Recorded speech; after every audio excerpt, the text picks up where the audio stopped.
Le président russe, dont la victoire était garantie, a été réélu avec plus de 87% des voix, ce qui était largement prévisible.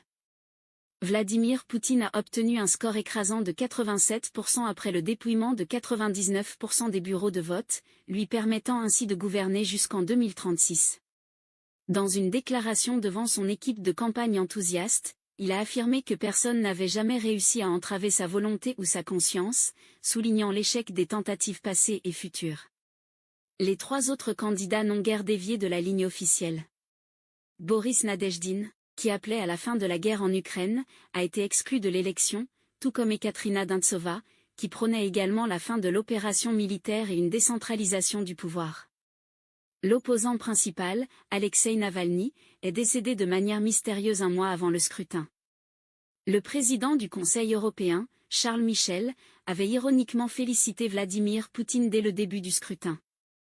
Les critiques de l'Occident ont souligné le manque de liberté en Russie. Emmanuel Macron a déclaré dans Le Parisien avant l'élection que la mort d'Alexeï Navalny et l'interdiction de ses opposants ne permettaient pas de féliciter le président russe pour une élection entachée par la disparition de ceux qui luttaient pour le pluralisme en Russie.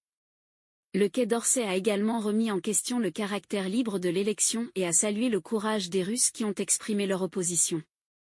Dans les territoires occupés et annexés par la Russie, l'ONU a condamné la tenue d'élections, rappelant que l'annexion illégale de ces territoires n'avait aucune validité sur le plan du droit international.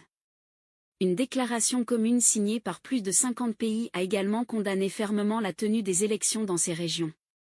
Le haut représentant de l'Union européenne pour les affaires étrangères, Josep Borrell, a critiqué le scrutin russe, le qualifiant de ni libre ni juste en raison de la répression et de l'intimidation. Certains pays, notamment ceux ayant subi l'occupation russe par le passé, ont également remis en question la légitimité de l'élection, soulignant un contexte de répression sévère. Cependant, certains dirigeants d'Amérique latine ont félicité Vladimir Poutine pour sa réélection, affirmant que cela renforçait l'unité et le développement continu du peuple russe. Enfin, la Chine, l'Iran et plusieurs dictatures ont également exprimé leurs félicitations à Vladimir Poutine, soulignant ainsi leur soutien à la Russie.